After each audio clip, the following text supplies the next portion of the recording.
माता पिता का कहा हुआ, गुरुदेव का कहा हुआ कभी निष्फल नहीं होता।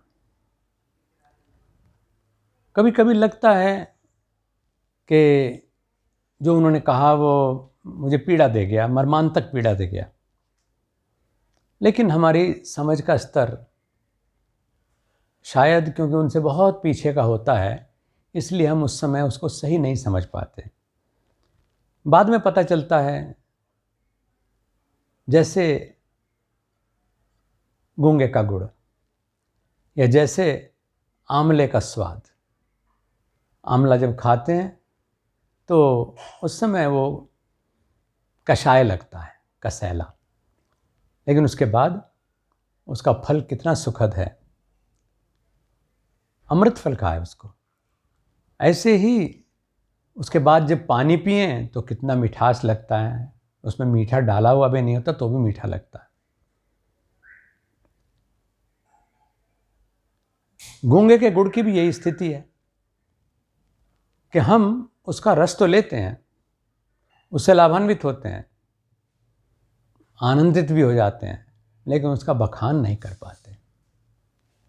मुझे बचपन की एक बड़ी प्यारी घटना, आज की बात नहीं है, ये बात 50 साल से भी ज़्यादा पुरानी है।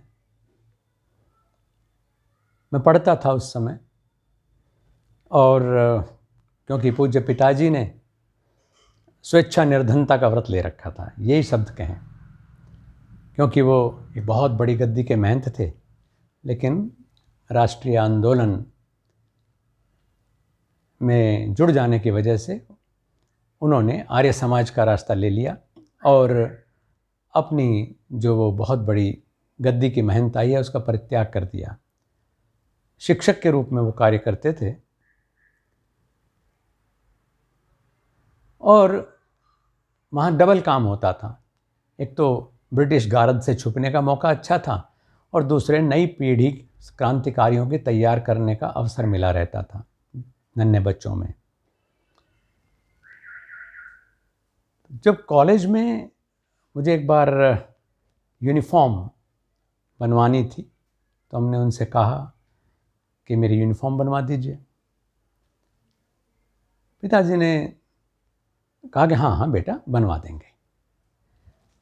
कुछ समय बाद मैंने उनको फिर याद दिलाया कि मेरी यूनिफॉर्म नहीं बनी, मुझको स्कूल में टोकते हैं हमारे शिक्षक। उन्होंने फिर मुझे टाल दिया। हो सकता है उस समय उनकी परिस्थिति ना रही हो, लेकिन वो विषमता में भी चुटकी लेना जानते थे और बहुत ही ऐसी स्थिति थी कि वो प्रतिक्रियावादी कभी नहीं होते थे। मैंने उनसे फिर जब फिर से एक बार कहा, मैंने कहा मुझको टोका जाता है और कहीं ऐसा ना हो कि मुझको क्लास से निकाल दें, मेरी आप यूनिफॉर्म बनवा के दीजिए। तो पिताजी ने, जो कि उस समय बनवा नहीं पा रहे थे, उन्होंने कहा कि बेटा बनवा दूंगा, ज़रूर बनवा दूंगा, लेकिन सच्ची बात तो ये है कि तुम नंगे ज़्यादा सुंदर लगते हो। मुझे अच्छा नहीं लगा और मुझे लगा कि मुझे फिर टाल गए। वो घटना टल गई, यूनिफॉर्म भी बन गई, पढ़ाई में भी हम बहुत अच्छे रहे। लेकिन उन्होंने ये क्यों कहा था उस समय, ये बात मुझे अब से एक हफ्ता पहले पता चली, क्योंकि 8 मार्च को उनका जीवन शिल्पी दिवस था हमारे लिए, यानी उनका स्मृति दिवस। तो उस दिन उनकी चर्चा करते करते मुझे ध्यान आया, अरे बाप रे, मैंने कहा ये जो उन्होंने कहा था कि तुम तो नंगे ही अच्छे लगते हो, ये कितना बड़ा वरदान था कि मैं खेलों में रहा तो चाहे मैं मिस्टर दैली बना, चाहे मिस्टर मसल्समैन बना, चाहे मिस्टर हिमालय बना, और बहुत सारे खिताब जीते, अर्जुन श्री ऑफ इंडिया बना, प्रताप श्री ऑफ इंडिया बना,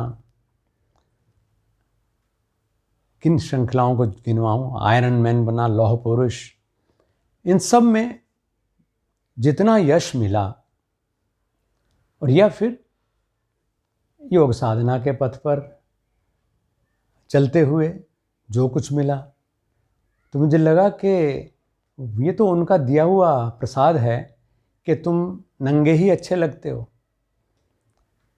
अगर अटल बिहारी वाजपेयी जी ने मेरा देह शिल्प देख करके शिमला में मुझको ऐसे आलिंगनबद्ध कर लिया, वो सूट पहने हुए थे और मैं बिल्कुल जांघिया पहने हुए खाली, दुनिया ने देखा, तो मैंने कहा ये और कुछ नहीं, ये शायद पिताजी का दिया हुआ आशीर्वाद ही आज तक फल रहा है कि तुम नंगे ही सुंदर लगते हो। ये घटना एक है, लेकिन इसके पीछे जो संदेश है वो ये कि हमें माता पिता और गुरु के द्वारा की गई टिप्पणी पर प्रतिक्रिया करने के बजाय या उसको नकारात्मक रूप से लेने के बजाय हमें ये सोचने की और ये खोजने की कोशिश करनी चाहिए कि इसमें क्या हित छुपा हुआ था। और वो हित निश्चित रूप से होता है, भले हम उसे देख पाएँ या ना देख पाएँ, तब देख पाए होते या आज देख पा रहे हैं। उनकी ये घटना 1970 में कही हुई, इसका मुझे आज 2022 में अर्थ पता चल रहा है कि ये उस समय उन्होंने कहा था, और जो कि मेरी लोकप्रियता का या कहिए कि समाज में, क्योंकि हमारी नज़रों में जो हमारी पहचान है, परमात्मा की नज़रों में हमारी जो पहचान है वो तो है ही, वो सबसे बड़ी पहचान है, और वही हमारा सबसे बड़ा प्रमाण भी है हमारे लिए। लेकिन लोक की नज़रों में जितनी पहचान बनी वो उनके उस वाक्य पर ही बनी कि तुम तो इस तरह अच्छे लगते हो। आइए हम सब भी आगे ध्यान रखें इस बात का, और ख़ास तौर से मैं नई पीढ़ी से कहना चाहता हूँ कि धैर्य विकसित करें और दृष्टि विकसित करें। वो ये कि माता पिता और गुरु जो कहते हैं उसमें निश्चित रूप से हमारा हित है, इसमें कोई संशय नहीं है। भगवान राम ने उनकी बात को मानने में पल भर भी कभी देरी नहीं की। आज घोषणा हो रही है कि राम का राज्याभिषेक होगा, कल सुबह राज्याभिषेक होगा। राम बहुत प्रसन्न है, इसलिए कि जैसा पिताजी का आदेश है मुझे उसको करना है। और अगले ही दिन सुबह जिस समय उनके अभिषेक की तैयारी हो रही है, तभी दूसरा आदेश आ जाता है कि पिछला ऑर्डर कैंसिल, और तुम्हें राज्याभिषेक नहीं बल्कि 14 वर्ष का वनवास होना है। प्रसन्नतायां न गताभिषेकस्तथा न ममले वनवास दुःखते मुखाम्बुजश्री रघुनंदनस्य सदास्तु सा मंजुल प्रदा।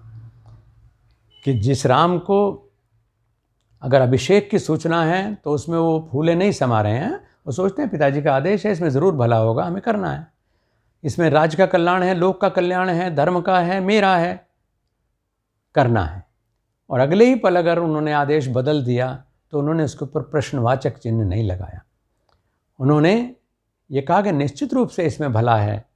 और बाद में पूरे विश्व ने देखा कि अगर राम को वनवास ना होता तो जो कुछ हुआ, कितनी आसुरी शक्तियों का दमन हुआ उस समय, कितना ऋषियों का और संत परंपरा का संरक्षण हुआ उसमें, कितनी धर्म की स्थापना हुई उसमें, कितनी सामाजिक समरसता की स्थापना हुई इसमें, कितना प्रेम वात्सल्य कर्तव्य परायण होने का संदेश चारों भाइयों के माध्यम से गया। कितना जो वनवासी हैं वो भी कितने उपयोगी हो सकते हैं राजपाट की स्थापना के लिए, ये संदेश गया। अगर शायद उन्हें वनवास ना होता तो कभी भी हनुमान सुग्रीव जैसी विभूतियों से हम लोगों का परिचय न हो पाता। हित है निश्चित रूप से उस बात में जो माता पिता और गुरुदेव हमारे लिए कहते हैं, हमें उसे समझने की दृष्टि विकसित करनी चाहिए। वो धैर्य से और श्रद्धा से ही संभव है।